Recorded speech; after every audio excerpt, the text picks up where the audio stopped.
Jeff, can you hear me? I can hear you, Pops. All right, perfect. All right, we'll be ready in a moment.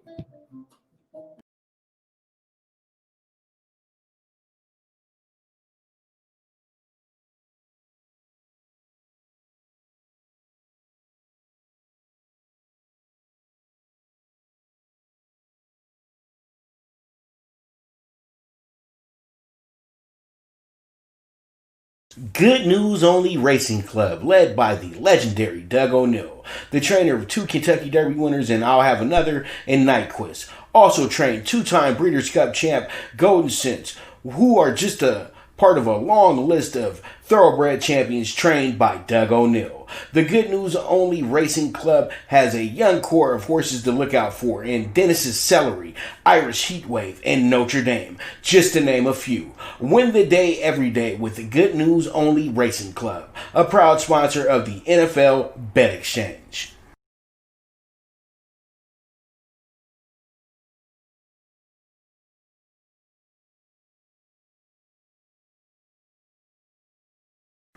The Viget app, where social media meets sports betting. Get the latest line movements in all major sports. Track your daily bets, daily contests, the NFL over-under contest that pays out $10K in cash prizes. This is a cutting-edge app that helps betting be easy. Sign up with the reference code POPDBIC and you will be able to watch my daily show, The Primetime Angles, as a resource to building that bankroll. Viget is available in your Apple or Google Store on your iOS or Android. The social sports betting app, Viget.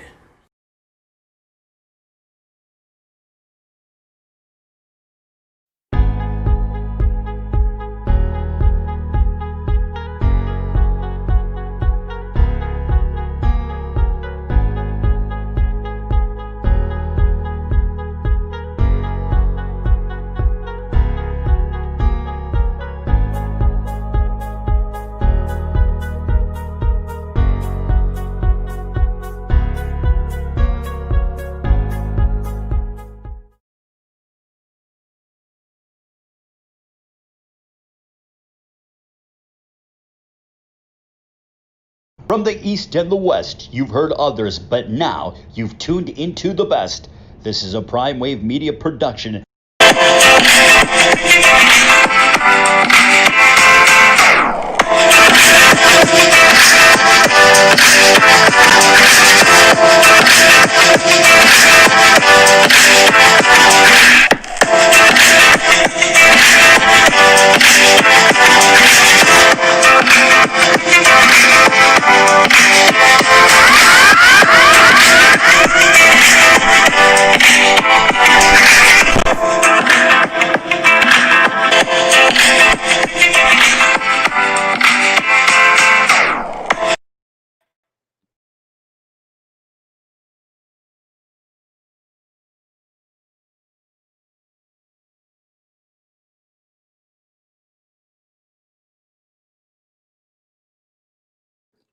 And once again, this is the Primetime Angles Live with the one and only Pop DiBiase. And pretty much I had to unmute my mic. I'm so excited that we get to start the day. And it's about to be a brand new wave here, baby. It's going to be big, bigger than big. So pretty much let me go ahead and bring in my main man, the Don of Cape Cod himself, Jeff Dawson, as our first guest.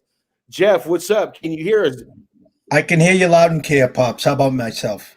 Oh, we hear you loud and clear. We live, ready to roll. All right, so here we are, Primetime Angles, and let's go ahead and kick it off. Jeff, how was your weekend and everything like that when it came to the divisional playoffs?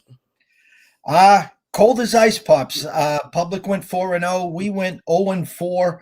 I mean, I could talk to the cows come home about the Ravens, and then obviously the Chiefs up 19-3, lose Mahomes, and again, we get backdoor covered there. So we technically lost our Ravens future as well. We still have Green Bay future to win the NFC and also the Super Bowl as well. So we're alive on that end. All right, so it was pretty much. I looked at it this weekend. It looked like it was 1-3 for the favorites. I mean, 3-1 for the favorites this weekend, and the unders were 1-3 this weekend. Pretty much, you got one over game. That's it. and it was the most unexpected over game, in my opinion, the Rams-Packers game. But, I still bet the over in the game. I had to do it, and we did the under yesterday in the Chiefs-Browns game as well, too. And then Tommy Boy couldn't get us the over yet last night, but he did get us the money line and the plus 2.5 as well, too. So let's go ahead and get into it, Jeff. Rodgers, MVP play on Saturday. Rams, big effort. Rams go ahead, win the game lose the game 32-18 to the Packers. Aaron Donald was a little hurt, struggling a little bit. So pretty much the Packers move along. So what did you think of that game in itself right there? I kind of feel for the Rams because they have the best defense, Super Bowl defense, no doubt about it. And just the inconsistency of Goff. Akers came on strong, late push. They just didn't have enough offense and weapon power. Defensively, Rodgers is Rodgers. They had the week off. I don't think publicly enough was said about the two teams coming off the bye, and Rodgers proved it, and KC basically proved it as well. But hats off to the Rams and their defense. I think they had a great season, but it looks like it's Rodgers' world. All right. It looks like it's Rodgers' world. Well, look, I'm telling you right now, I think that right now the Packers are looking really good, but they are still looking like a front runner in a sense as well, too. Because at the end of the day, they've been really, really good here. And you got a Bucs team that has heated up at the right time. But we're going to get to that in a moment when we talk about early lines and everything like that, too. Let's go ahead and jump into the next game, which was pretty much a surprise to a lot of people. But I saw it coming from a mile away, and I felt like it was 1992 on a Saturday afternoon watching those Buffalo Bills beat up on whatever opponent they brought out there. Everybody who knows about the Bills from the early 90s know that when you went to Orchard Park, it was lights out. And that's how it looked Saturday. I felt like we saw the K-Gun 2.0. Even though they didn't drop 59 points out there, they still went ahead and did what they had to do to go ahead and win the game 17-3. That pick six was huge as well, too. So I'm thinking to myself that the Bills really did gain some more momentum going into this weekend as well, too. First AFC title appearance since 1993 as well, and they did win that game. And guess who they played against in that game as well, too, Jeff? Who's that? The Kansas City Chiefs. They beat Joe Montana. They actually put Joe Montana out. Joe Montana left that game in the second quarter, I think. And the Bills won that game. It was an ugly game, but it was probably the largest amount of a victory for a short margin of victory at the same time. I think they beat them like 10-3 or something, but it was so cold that day it didn't really matter. Scoring a touchdown and a field goal was pretty huge on a day like that. So pretty much that's what wound up happening in that game. But now they go ahead and rekindle that 27 years later. So pretty much what are your thoughts on the Bills moving forward? And do you think that Lamar still got to kind of improve a little bit? I like the way he plays, man. He's going to be who he is. That's what people have to understand. You know something, Pops? I'm not going to sound like sour grapes here, but if I had told you before the game that the Ravens would have 6 drives inside the Bills' 30 and come away with 1 touchdown, 2 missed field goals, 2 turnovers on downs, and a pick six for 101 yards, and their defense only allowed 7 points, I think every one of us would have signed up and still be punching tickets that the Ravens were not going to just cover that game, but win that game. But you're right.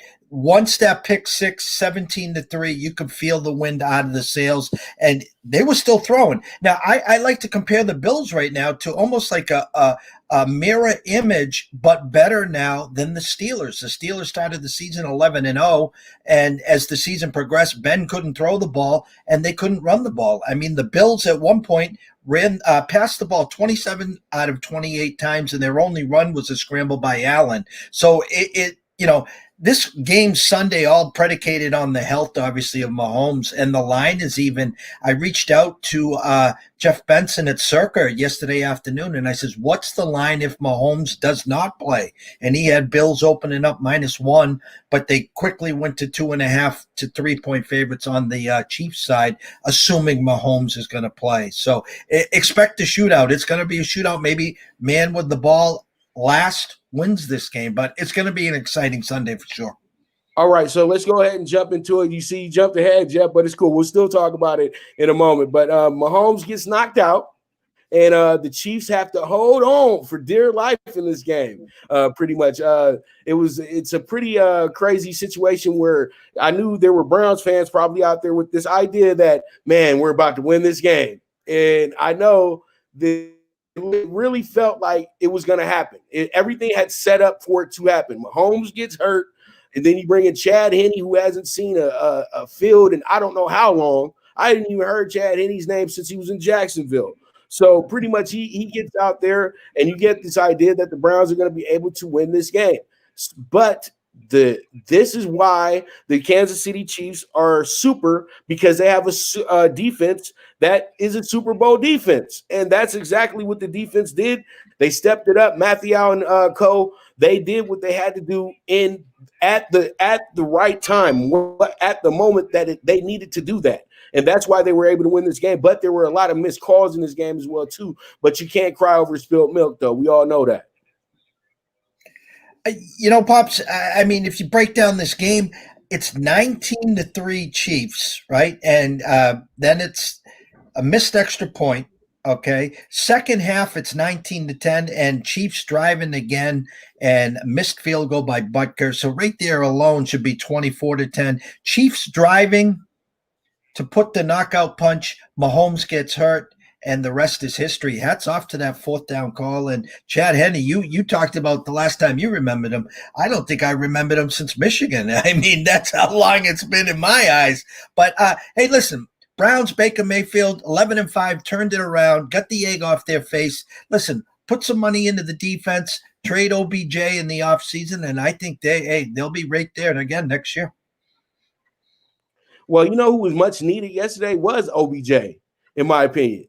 Honestly, because he would have been able to open some things up for him, and it would have been a clutch touchdown if OBJ was in that game with the scenario that was played out. I could see something like that definitely happening. Now, let's go ahead and talk about the final game of the weekend, and this one was Grandpa versus Grandpa, Hall of Famer, legend, GOATs, whatever they want to call him. But I think we all had the idea going into this game that Tom Brady needed to be the favorite and pretty much came out as the winner, because the thing is, at the end of the day, it didn't matter who's coaching Tom Brady, who's playing with Tom Brady. He was going to make sure that this team at least gets to the championship game. And they knew exactly what they had to do. They finally got turnovers. That's what they couldn't get in the first two games against the Saints. They couldn't get turnovers. They were the team turning over the ball. They finally get the turnovers that they needed to get, and then they executed right at the right time. Tom Brady had a pretty average game. He was ultimate game manager, but the defense gets the tip of the cap here, and we all know that.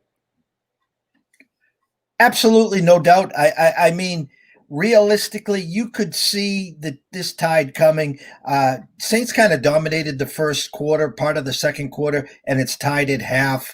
Who was going to win the turnover battle? 4-0, the eventual final score there, and Tampa Bay scored 3 of those touchdowns off of turnovers. You could see it coming. The one shining spot for the Saints was the trick play with Jameis. And you knew this wouldn't happen, Pops, but their only chance middle to late in that fourth quarter, as you could tell, Brees did not attempt to pass over 20 yards. They had to bring Jameis in, but knowing the fact that this was potentially Brees' last game, he wasn't going to do that to him. And he went down with the ship. Hats off to Brees. Great career, won Super Bowl. He'll be in the booth next year on TV breaking down the games. But, hey, we get Rodgers now versus Brady. You can't ask for any more than that. All right, so real quick, let's go ahead and just talk about it right before we go to our break. Breeze, was this his final game? I'm thinking it is his final game. Jay Glazer usually will not say it's your final game without it actually being your final game. So pretty much, if it is Drew Brees' final game, I want to say now, happy trails to Drew Brees on a great career. I think maybe it was a little bit 2 years overdue, in my opinion, but you know what? He kept going. He kept striving. He kept leading this team to where they needed to go to. It wasn't like he was the difference in things because you were able to pick up Michael Thomas's and the Kamaras of the world here at the end. But at the end of the day, they couldn't do it without Drew Brees being a leader, and he turned this franchise around so much. I swear, growing up watching the Saints, it used to be the Aints. Now the Saints have a lot of respect here, and it's all because of Drew Brees and Sean Payton. Much props to them, and hopefully the tradition continues for that team as well too. No doubt, no doubt. And you talk about the changing of the guard. I mean, Michael Thomas a year ago, 130 receptions. This and yesterday, shutout. There's been turmoil with him all throughout the year. The fight, the suspension, the hurt, getting paid. Again, happy trails, as you said, to Breeze. And I also would expect Michael Thomas to get moved. And third thing, for Sean Payton, there's been talks and rumblings that, potential coach for Dallas. I don't see that happening this year, but my final point here would be Sean's got a real tough decision. He seems like he's all in on Taysom Hill, and the world knows Jameis should be the next quarterback there. So that will be interesting offseason as well, Pops. All right, well, we'll see how it goes. But so with that, we'll be right back. And when we do get back, we're going to talk some NFL news. Jeff, you ready to talk about these new head coaches? I'm going to try because there's some crazy ones out there. All right, so we'll be right back. Good News Only Racing Club, led by the legendary Doug O'Neill, the trainer of 2 Kentucky Derby winners, and I'll have another in Nyquist. Also trained 2-time Breeders' Cup champ Golden Sense, who are just a part of a long list of thoroughbred champions trained by Doug O'Neill. The Good News Only Racing Club has a young core of horses to look out for in Dennis's Celery, Irish Heatwave, and Notre Dame, just to name a few. Win the day every day with the Good News Only Racing Club, a proud sponsor of the NFL Bet Exchange.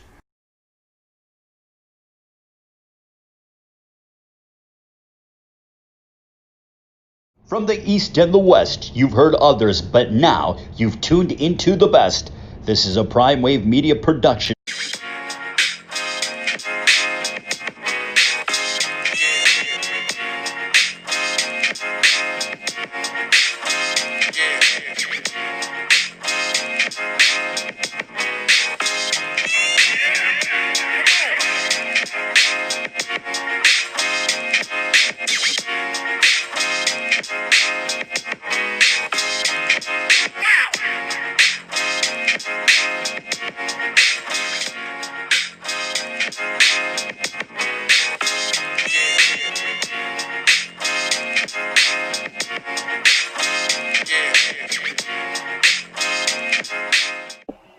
What's up, world?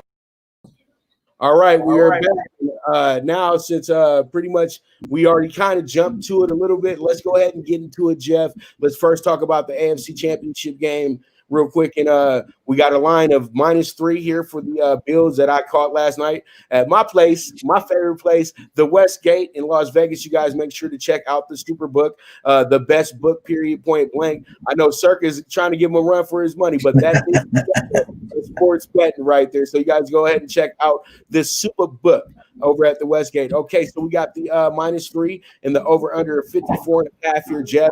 And pretty much this is going to be the late game, so that means that it's the important game. And in my opinion, when they put you as the late night game, you're the important game here. So pretty much, even though Packers and Bucks that's a heavyweight matchup in itself as well too. But this is Allen and Mahomes. This is young guns right here. And pretty much my first look at it right now is that this Bills team is coming in here. They're really good, Jeff, in my opinion. And the defense said, okay, we're going to pick up the slack today, and we're going to show you guys that we're no slouches here, and we're going to go ahead and get the job done. And I think that this is something that KC has to really look at, because the connection between Diggs and Allen, man, it's something else. It's like Hall of Fame worthy in a sense, but it's too early to say something like that, though. You're right. Circle the wagons. I mean, the Bills and the Bills Mafia, I mean, the hype is there. It's real. I mean, I go back to those 80s with, Machine Gun Kelly and the fun, the 4 years in a row that they made it to the Super Bowl. And unfortunately, they never won one, the wide right against the Giants. But listen, that's a town that just loves their football. This, unfortunately, is a game where it's all based and predicated on Mahomes and his health. Will he be able to play? We're all assuming he is. But when he gets out there, one solid hit is he pulled, and it's Chad Henne. And let me tell you something. If it's Chad Henne versus, the Bills, I would assume the whole world will be on the Bills here. I'm expecting a real great game. They're hoping CEH is also back. I lean Mahomes. They're the champs, the MVP. It's at home, which again isn't a true home game, but slight edge to Chiefs. And I'd be looking at the money line and get those points out of play. All right. And so there it is. So let's move on to the NFC title game. And the NFC title game is actually the early game. And so I started out of order, but it's okay. Pretty much because this is where we have Mr. Rogers, number 12, Mr. Brady, number 12, 12 versus 12. And it seems like 12 is the golden number for a quarterback. And these guys, pretty much, Brady has owned this matchup right here. But I think right now, Aaron Rodgers and his coach, they are coming in here with that attitude right now, man, that pretty much, last year we made it and we weren't ready and we got pretty much beat down. Now we're going to go ahead up with Tom Brady, 43 years old, looking to go to another Super Bowl with another team. But I don't think Aaron Rodgers is going to have any of that, man. Aaron Rodgers is having a MVP season this year. He is playing lights out. Seriously, like this is a season that really makes careers for a lot of people, but this is just Aaron Rodgers being Aaron Rodgers, man. And this is what's so incredible about, what he's doing right now. So I would think that he's going to win MVP by a landslide. And I think this should be his hallmark game right here. This should be his highlight game of the season. What are you thinking? You look at the opening number and the under-over, and it's 4-52. Vegas is saying 28-24 Packers. Go back to when they were in Tampa Bay. Rodgers and company came out quick, 10-0 in a blink of an eye. Then the pick six turned the whole game around, and the Bucks put up 24 straight, and they won in a landslide. I agree with you. I think this is definitely Rodgers' game to win. Hey, listen, hats off to Brady. They got there. The funny side on the Bucs side is if they do win, they'll be the first team ever to host the Super Bowl. So I got Packers here. We have Packers futures. I'm riding the Pack here, and I think it'll be close early, but I can see the Pack winning by 7 to 10 points here. All right. So, all right, let's go ahead and talk some news. Some news that's out there right now. It looks like Deshaun Watson is not happy in Houston. It seems like he may be done out there. Should the Texans appease the star or let him move on? What's your 2 cents on that, Jeff? There was actually going to be a march today in his favor, and he reached out to social media, said, due to COVID and stuff, guys, please stay home. Listen, they've pulled all his weapons. They pulled his binky with Bill O'Brien, no Hopkins, no Fuller. They're just pulling the plug on this guy. And listen, it was 2. Now there's 3 options. You can reach out to the Jets and grab Darnold back in their pick. You can reach out to Miami, grab Tua back in their picks, and get that 3rd pick back, which was theirs. And I heard today, which is kind of interesting, is Carolina, and they love to make some moves. New head coach, new OC, and a general manager and owner that want to win and win now. So that is intriguing. Keep an eye on that one. Personally, it puts a big black mark, an X on the Texans moving forward. But if I think the best move for them is to move on from Watson, get as many picks as you can and start over.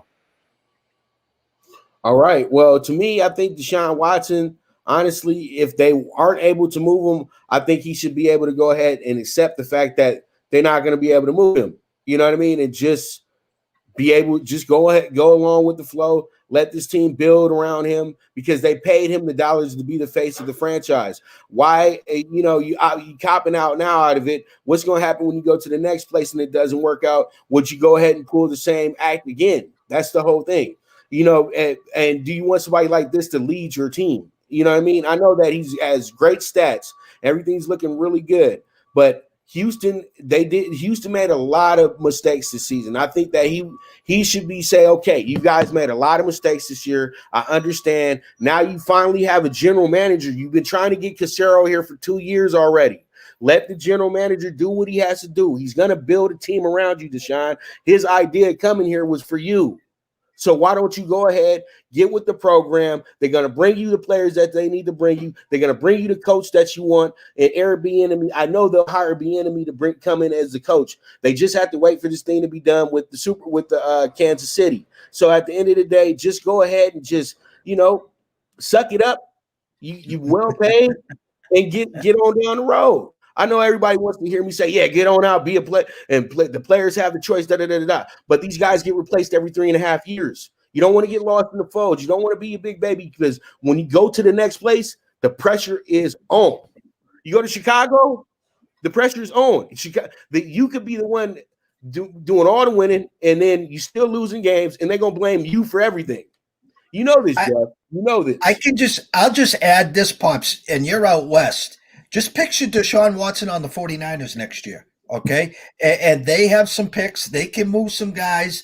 They have Jimmy G, which, hey, listen, is not Deshaun Watson. But my point is, can you imagine Deshaun Watson out west with those weapons, with that coach? I mean, you talk about a home run. So if you're going to move him, you're going to get a boatload for him. And is it going to go to a team that is rebuilding? The Jets, Miami's getting closer, Carolina, rebuilding, or is it a team like the 49ers? Or you talked about the Bears as well. But listen, it's a great, great topic, and I'll be interested to see what happens. All right, so we move along, and let's go ahead and talk about Rob Saleh. Rob Saleh is headed to the Jets, and you just shook your head, Jeff. So you know that this is going to be a fun ride right here. And I think that Saleh is like getting when you get Saleh, it's like getting Rex Ryan, but I think better this time. You know what I mean? You're going to get a guy who's really going to be a leader of men, but he's a little bit younger, and he's not somebody who's been in the NFL already for 30 years. You know what I mean? And he's not a good, playing the good old boy game and all that good stuff. I think Saleh is going to be able to be a real players coach, and that's exactly what the Jets needed. And I think that at the end of the day, he would be a coach that's going to give Sam Darnold a shot. I'm going to say, okay, let's give you a year. He's already brought the passing coordinator, which is LaFleur's twin brother, over to the fold, who did a great job with Shanahan. And if you bring in anybody who's been learning up under Kyle Shanahan, then that's already a A1 situation for you with a gamer like Sam Darnold. Sam Darnold just hasn't had the opportunity to really be able to blossom like that because it's just been such a bad trip with Adam Gase. I think that they have to give him one more shot, and I think Saleh and him are going to be able to fit each other very, very well. What are your thoughts with that? Initially, I was very surprised. I was actually almost shocked because his name was floating around, obviously, with the Chargers and a couple other spots. The more I read into it, the more people I talk to, this is an absolute 1,000% home run. And this is something that the Jets, everyone wants to laugh and mock the Jets. Gase just ran this damn franchise right into the ground. They do have talent there. I believe in Darnold, but obviously the biggest question is, what are they going to do with their pick? There's talks that the BYU guy might move up ahead of Fields. So if you're sitting at 3, do you draft Fields? Do you move that pick for a boatload to a team that wants a quarterback? And as you said, build around Donald. So I think that's what they're going to end up doing. I believe in exactly what you said. Hey, listen, we got our coach for the next 4 or 5 years at least. We have Sam here. We believe in Sam. Let's build around him. And I hope they do that and they just get a boatload of picks. And they already have a bunch of picks already. So I hope that's the route that they go. All right, so pretty much, but this is a big head scratcher for me. We're moving on now, and this is one's a head scratcher for me. Atlanta, I thought that Atlanta was going to be smart. I thought that Atlanta was going to be smart about this, and pretty much, I thought that they would be going and getting themselves a real coach, and they went and got this. They went and got this Art Smith. Oh, who's Art Smith? And pretty much, why would Art Smith have a job as a head coach in the NFL? And pretty much he was riding off the wave of Derrick Henry being such a great player and Ryan Tannehill being such a great play action quarterback. But at the end of the day, the Titans scored a lot of points, but they were an offense that when you figured them out, they didn't do much. because really everything predicates around Derrick Henry. What's he going to do to help Matt Ryan? Jeff, what do you think? I am still scratching my head. I have not heard a good review about this. Pops, the only thing that I can say about this, and you hinted about it, is a play action quarterback, which leads me to believe this is Matt Ryan's getting a little long in the tooth. Maybe Atlanta's already got the idea that this is the head coach that they want, where they're going to move up in the draft and grab that quarterback, whether it is the kid from BYU. Maybe they can get into a Justin Fields or someone of that pedigree, but that's the only thing that I can actually think is the reason why they brought this guy over here. Well, I'm thinking to myself, they saying to themselves, okay, let's give somebody who's a shot in the dark, somebody who's not a big name, somebody that we think that could possibly help us improve this team and overall, and really they want to get the same concept that Variable has. You know, they want to have the same mentality, and they're thinking that this coach will probably bring that same mentality over to their team, a tough-minded mentality in a sense. But I think that at the end of the day, they might be over here trying to say, hey, you know, maybe we could try to go over and get Derrick Henry. You know, I think he's from Georgia, isn't he? So pretty much, you know, you're trying to get him as well too, right? So I think they just they're doing exactly what they did when they hired the Jaguars' old assistant who coached Shabby and them, who Matt Ryan's first coach.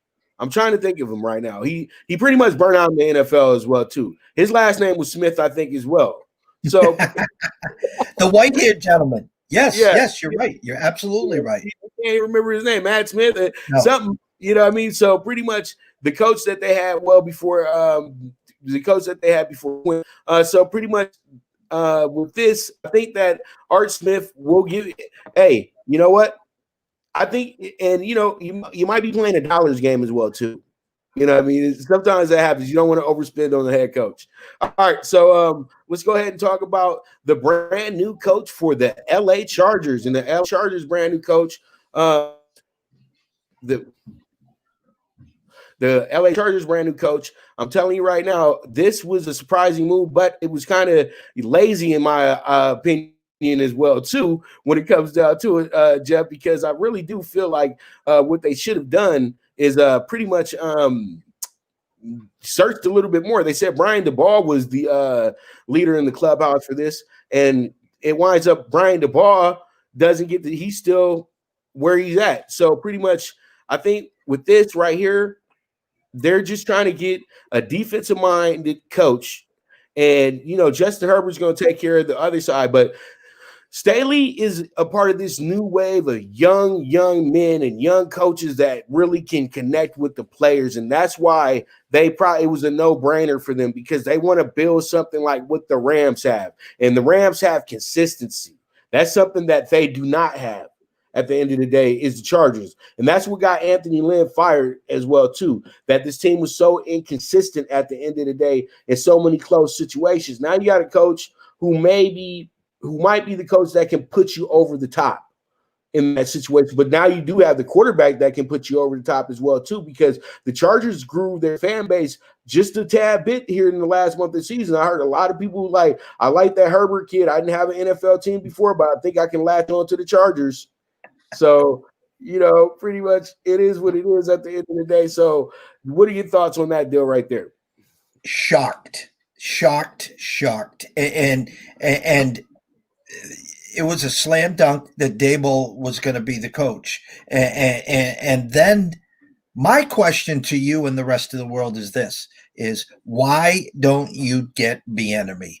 Bieniemy, you're taking a leg off of Andy Reid. You're going to be facing them for 10 to 15 years with Mahomes. So take a guy that's coached him the last couple of years. Okay, bring him over. He's got the resume, the inside track to what's going on in Kansas City. You know, we talk about the Belichick and the tree and the 2 decades of winning the AFC and going to the Super Bowl in these championships. And that's why people keep plucking those coaches off the tree. You just keep hitting the legs, Pops. Sooner or later, they're going to fall. you said lazy, you hit it correctly. The Chargers got antsy. They didn't want to wait any longer for a day ball or a B enemy. Well, whoever lost that game on Sunday, then you could have reached out to either one of them and grabbed them. So listen, I don't know much about him. I agree with you. Youth, young guys, defense. The Chargers got one of the best defenses in the AFC if healthy. And so I hope maybe they think, like you said, maybe they're going to turn the Rams D into the Chargers D. A head shocker for sure. All right. So with that, we're going to go ahead and Jeff, thank you so much, brother, for coming in. We're going to go ahead and take another quick commercial break here. But I thank my brother Jeff Dawson for coming on in, the Don of Cape Cod. Any parting words for the crowd, brother? Hey, listen, absolutely blessed and honored. Great show here. If you're not following us, follow us on Twitter at EC Sports Invest. We'll follow you back. We got some great stuff going on. Like I said, tough weekend for us. The public one, we're a fade the public.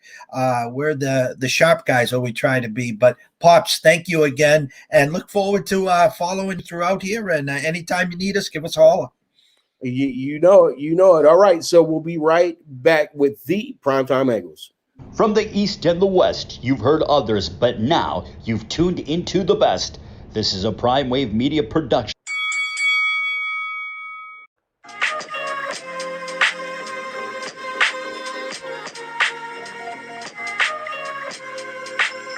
Tune into Big Wave Boxing every week with a brand new guest, with the one and only Pop DiBiase, the Primetime Capper, getting the best boxing stories, best boxing angles, and the truth when it all comes down to the sweet science. Tune in to Big Wave Boxing on the Prime Wave Media channel on YouTube.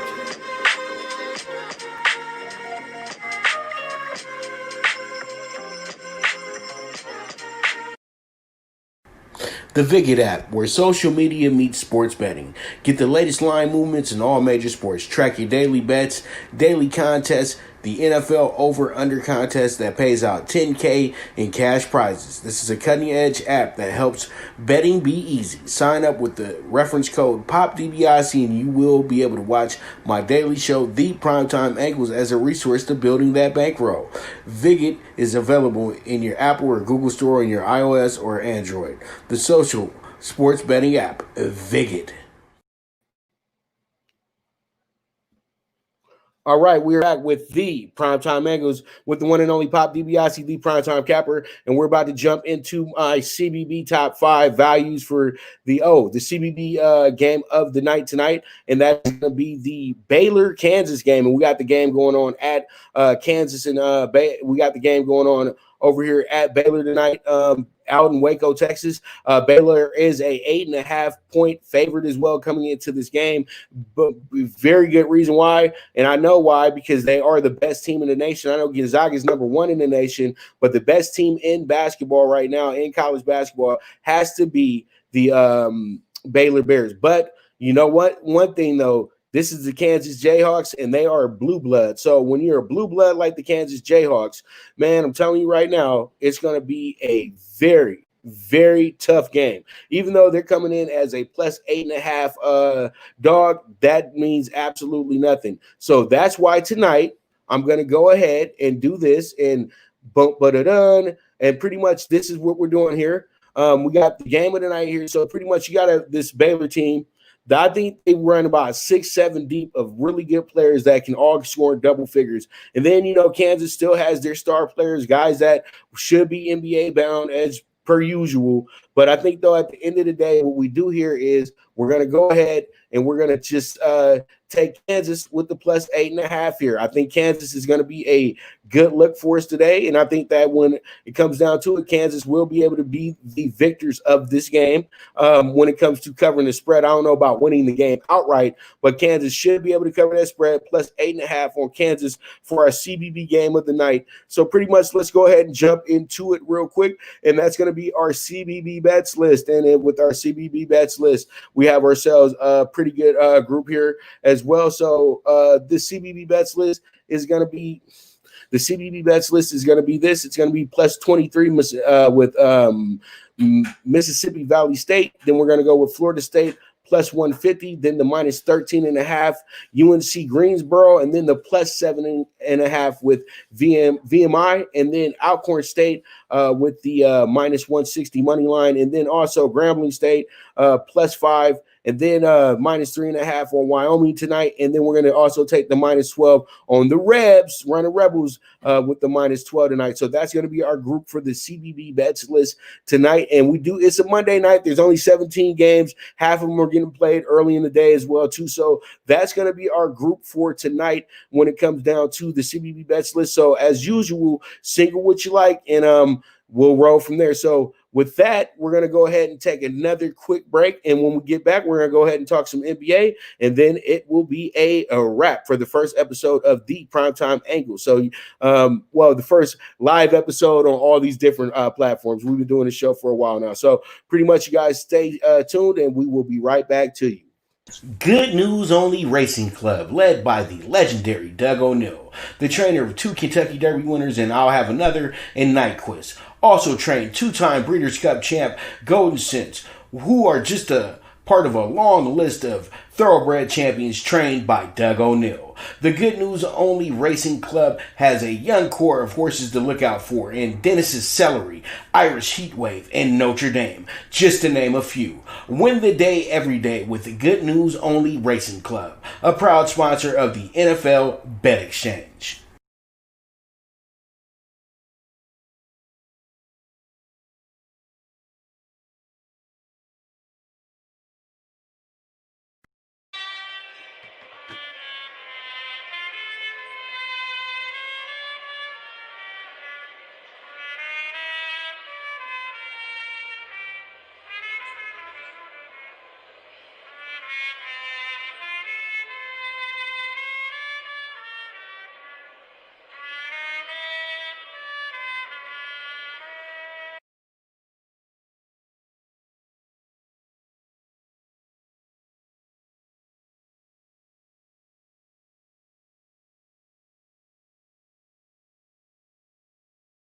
From the East and the West, you've heard others, but now you've tuned into the best. This is a Prime Wave Media production.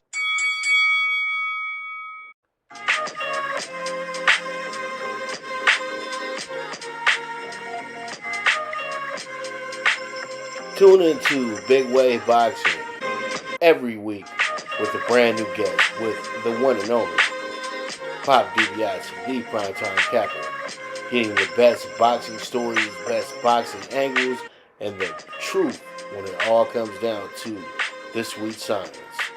Tune in to Big Wave Boxing on the Prime Wave Media channel on YouTube.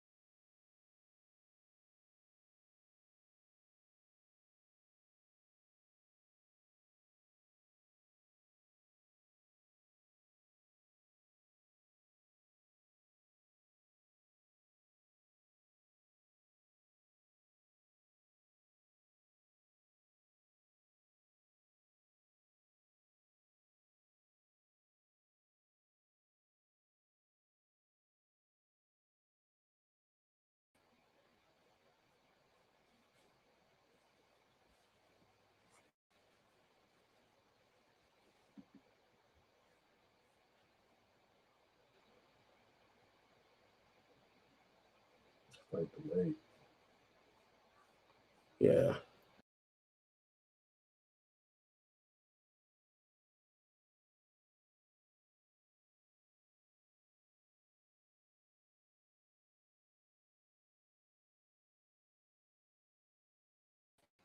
All right, we are back with the Primetime Angles, and boy, oh boy, here we are. NBA. Let's go ahead and get through it tonight. And pretty much up first, let's go ahead and talk about the big three out there in Brooklyn right now.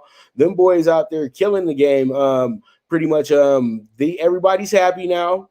James Harden got his boy back with him. His boy he got his boy KD back with him. He got Kyrie there as well too. I saw something so funny though this morning though. Somebody said that Kyrie wanted to have a Robin but he couldn't get a Robin. But now he's going to be Alfred to Harden and KD. So I'm like, but I don't know though. They're more like a evil villainry team in a sense because they're not likable right now. This team is. I haven't seen anybody hate a big three as much as this since LeBron, Wade, and Bosh, to be that honest with you, because these guys do play on another level. That's the whole thing. And we all know that these guys could probably get you 40 each on one night if they feel like it. If they feel like playing 3-on-5, they possibly can. But does that mean that they're going to win the game? I don't know. It just means that they're going to make for some good entertainment. That's exactly what you see when you see the Brooklyn Nets.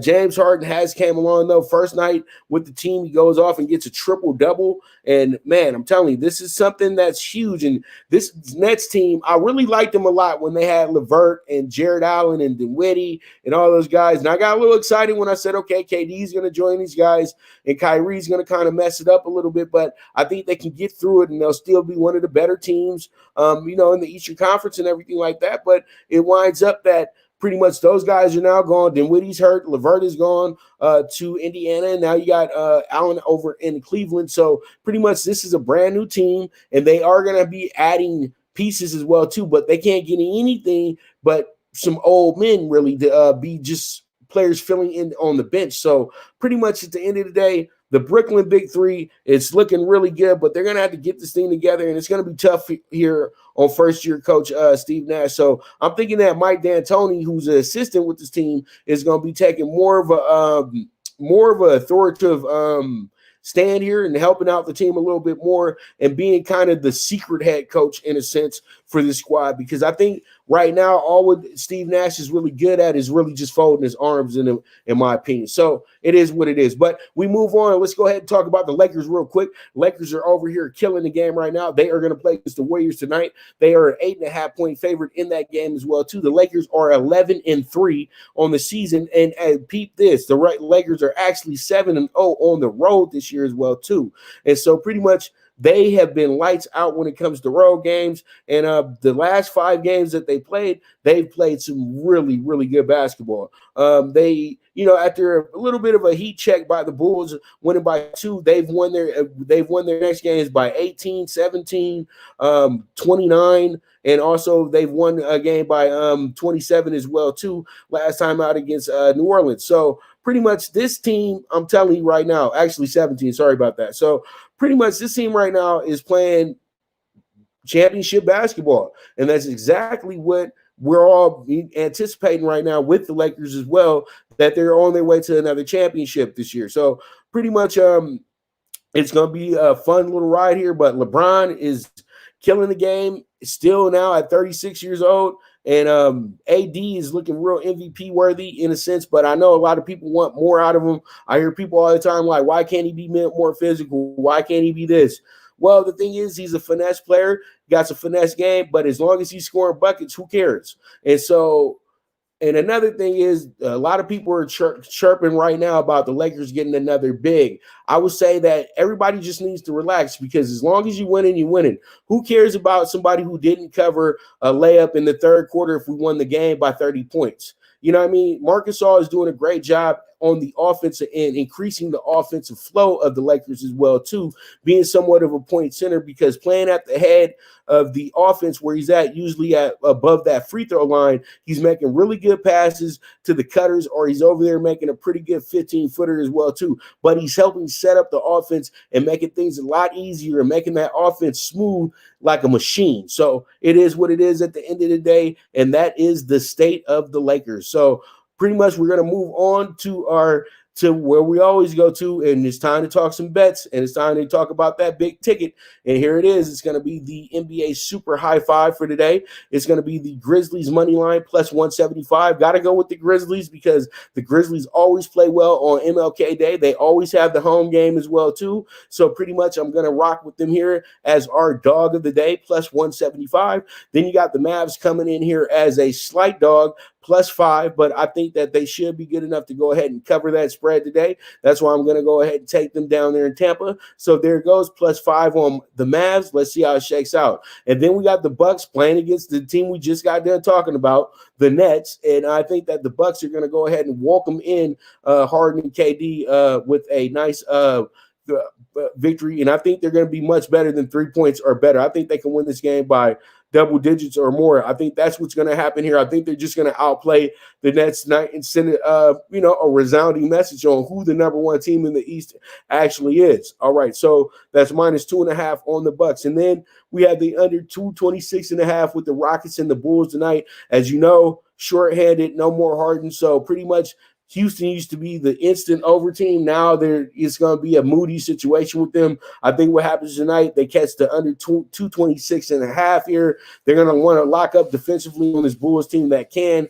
really erupt when it comes down to scoring points. So I think that, the game plan tonight will be a very defensive one. And I think what happens is they fall short of the 226.5. And then at the end of the night, we have the Lakers-Warriors game, which is going to be a feature game for the night and everything like that. And I love the over 226.5. The Lakers do have to be on the watch out, though. This is a home game, and they've struggled at home as well, too. So we're going to see how this one goes, but I am going to take the over 226.5 here, and that's exactly how we're going to roll here, and it's going to be a 40-1 ticket. So single what you like. If it goes ahead and it hits, you know what, let me know, and we go from there. So pretty much with that, that's going to be a wrap on today's show. I want to thank you guys so much for tuning into the first episode that we've had on FB, YouTube, and Twitter all at the same time via StreamYard. So I thank you guys very much. I hope you guys liked all the bells and whistles. There's going to be more to come with this as well, too. And I thank you guys very much for tuning in once again. And as you guys can see down there, you guys can go ahead and hit me up on primewavemedia.net if you're interested in being an exclusive client. Or you guys can go ahead and hit me up on the Twitter if you guys want to interact at Pop DiBiase, and we can go ahead and talk some business as well too there. And then also on the Instagram, you guys can check me out at DiBiaseWave_ and PrimeWave MG, the company page, both has a Twitter and a Instagram as well too. So you guys check that on out. So I thank you guys very much once again. You guys have a beautiful, beautiful day. I'll be back to you tomorrow at noon. And tomorrow I have a special guest coming in, Von Booker, former Chief, former Bengal, and former Packer, coming in to talk to us tomorrow, give us some game, and give us some insight on what's going on in the next move with his Chiefs as well too. So thank you so much, you guys. Once again, there is no me without you. Bet with your head, not with your heart. And this is the Primetime Angles, the premier sports betting show with the one and only Pop DiBiase, the Primetime Capper, and I am gone.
From the East and the West, you've heard others, but now you've tuned into the best. This is a Prime Wave Media production.